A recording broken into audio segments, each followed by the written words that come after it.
आइए देखते हैं आज 5 नवंबर 2020 की खास खबरें। रक्षा मंत्री राजनाथ सिंह ने कहा कि अभिनंदन मामले में थी पाकिस्तान पर हमले की तैयारी। मुख्यमंत्री योगी आदित्यनाथ ने कहा कि तुष्टीकरण की राजनीति का नतीजा है आतंकवाद। गृह मंत्री अमित शाह ने कहा कि आपातकाल की याद दिलाती है अर्नब की गिरफ्तारी। सेना में सेवानिवृत्ति की उम्र बढ़ाने की तैयारी होगी।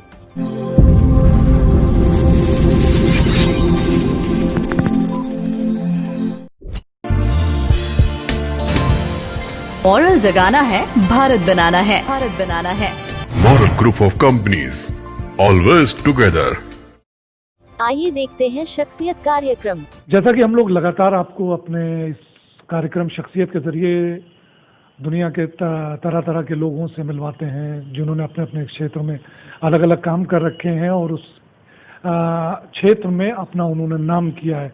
आज हमारे साथ समाजवादी युवजन सभा के पूर्व राष्ट्रीय सचिव हैं उत्तर प्रदेश के सैयद मुदस्सिर साहब, जो कि काफ़ी युवा हैं और लगातार समाज सेवा में इनका, राजनीति के अलावा भी उनका शौक समाज सेवा है और समाज सेवा में वो पूरे उत्तर प्रदेश में ही नहीं बल्कि और भी बाहर के राज्यों में जा कर के वो युवाओं को प्रेरित करते हैं। सैयद मुदस्सिर जी, ये बताइए, जो आजकल के हालात चल रहे हैं राजनीति के हिसाब से, हिंदुस्तान की राजनीति में क्या लेटेस्ट अपडेट्स हैं और अभी बिहार इलेक्शन चल रहा है, उसमें आपका क्या, बिहार इलेक्शन के बारे में आप क्या कहेंगे?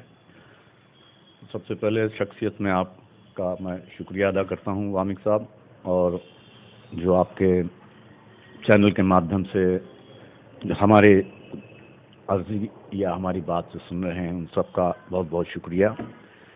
और जैसे आपने वामिक भाई बिहार के बारे में चुनाव के लिए पूछा, तो बिहार में देखिए, जहाँ तक अगर जनता का सवाल आता है, आम जनता में अगर बैठिए, ऊपर नहीं नीचे के तबके के लोगों में वो इतनी परेशान है, इतनी हालत ख़राब है उसकी कि वो अब चाह रही है कि बदलाव आए।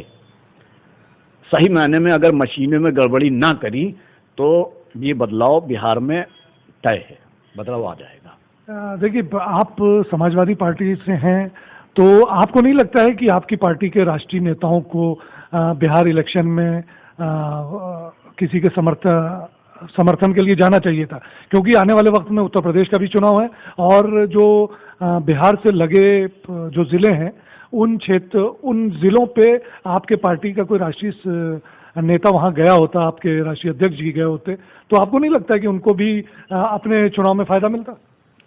नहीं, देखिए वामिक साहब, वहाँ पर क्या है कि बिहार के चुनाव में हमारे राष्ट्रीय अध्यक्ष जी और हमारे सर्वे सर्वा पार्टी के वही हैं, उनकी जो दिशा निर्देश होती है तो हम लोग उस दिशा निर्देश पे काम करते हैं।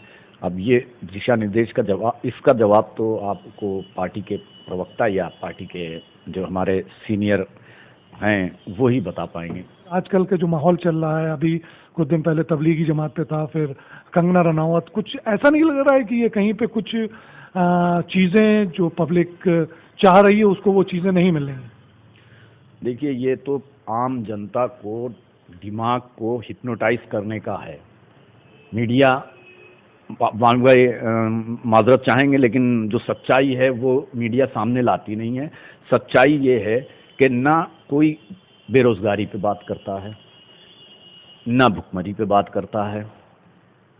लॉकडाउन किया गया, लॉकडाउन में जो हुआ उसमें कितना आदमी सड़क पे आके मर गया होगा और कहाँ पड़ा होगा, कि कितने तो लापता हो गए होंगे।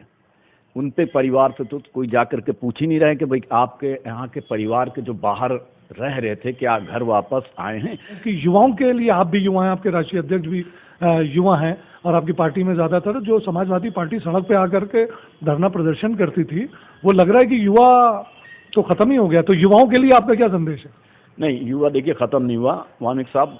हमारे समाजवादी पार्टी के जितने जोशीले कार्यकर्ता हैं आपको मिलेंगे, उतने किसी और पार्टी में नहीं मिलेंगे। लेकिन ये दिखाने वाली बात होती है, मीडिया दिखाती नहीं है। अभी देखिए, हमारे धरना दिया था और कई काम ऐसे हुए, हाथरस को लेकर के, जवान बेटियों को लेकर के इस तरह से हरकतें हो रही हैं, हमारे घर के बच्चों की तरह से हो जाए तो क्या बीतेगी? आप उसकी तरफ ध्यान नहीं दे रहे हैं।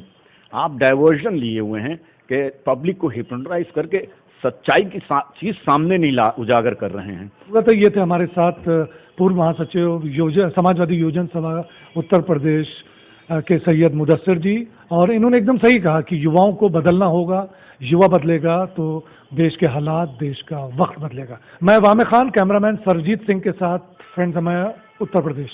आइए देखते हैं बिस्मिल्लाह खान के अयोध्या फैजाबाद से यह रिपोर्ट। डॉक्टर राम मनोहर लोहिया अवध विश्वविद्यालय को दीपोत्सव के लिए एक बार फिर से नोडल एजेंसी के रूप में जिम्मेदारी सौंपी गई है। 6 लाख दिए जलाने के लक्ष्य के साथ अपने वॉलंटियर तैनात रहेंगे। रामनगरी में चौथे दीपोत्सव की तैयारी जिला प्रशासन और नोडल एजेंसियों ने शुरू कर दी है।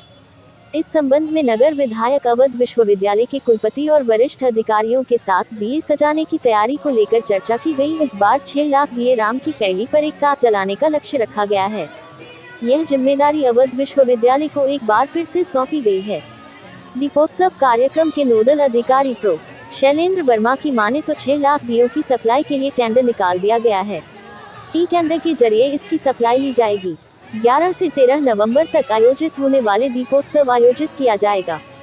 सरयू तट के कुल 24 बड़े घाटों और 4 छोटे घाटों पर दिए जलाए जाएंगे। सरयू के 28 घाटों पर कुल लाख दिए जलाने का लक्ष्य है। बड़े स्तर पर होने वाली स्त्री पुरुषों के कार्यक्रम के लिए जिला अधिकारी अनुज कुमार झा ने अवध विश्वविद्यालय के कुलपति और नोडल अधिकारियों के साथ एक बैठक की, जिसमें दीपोत्सव के कार्यक्रम पर विस्तार से चर्चा की गई। जिलाधिकारी अनुज कुमार झा ने बताया कि इस बार दीपोत्सव में 6 लाख दिए राम की पैड़ी पर जलाने का लक्ष्य रखा गया है। इसी कार्यक्रम को में कोविड-19 संक्रमण को देखते हुए आमजन से न आने की अपील की जा रही है। अधिकारियों को इसके लिए निर्देशित किया गया है। इस बात पर बैठक में सहमति बनी कि बिना आमंत्रण पत्र के किसी भी व्यक्ति को कार्यक्रम में प्रवेश न दिया जाए। बाइट अनुज कुमार झा, जिलाधिकारी अयोध्या को तैयार है। डॉक्टर राम मनोहर लोहिया अवध विश्वविद्यालय को दीपोत्सव के लिए एक बार फिर से नोडल एजेंसी के रूप में जिम्मेदारी सौंपी गई है। 6 लाख दिए जलाने के लक्ष्य के साथ अपने वॉलंटियर तैनात रहेंगे। रामनगरी में चौथे दीपोत्सव की तैयारी जिला प्रशासन और नोडल एजेंसियों ने शुरू कर दी है। इस संबंध में नगर विधायक अवध विश्वविद्यालय के कुलपति और वरिष्ठ अधिकारियों के साथ दिए सजाने की तैयारी को लेकर चर्चा की गई। इस बार 6 लाख दिए राम की पैड़ी पर एक साथ जलाने का लक्ष्य रखा गया है। यह जिम्मेदारी अवध विश्वविद्यालय को एक बार फिर से सौंपी गई है। दीपोत्सव कार्यक्रम के नोडल अधिकारी प्रो शैलेंद्र वर्मा की माने तो 6 लाख दियों की सप्लाई के लिए टेंडर निकाल दिया गया है। ई टेंडर के जरिए इसकी सप्लाई ली जाएगी। 11 से 13 नवंबर तक आयोजित होने वाले दीपोत्सव आयोजित किया जाएगा।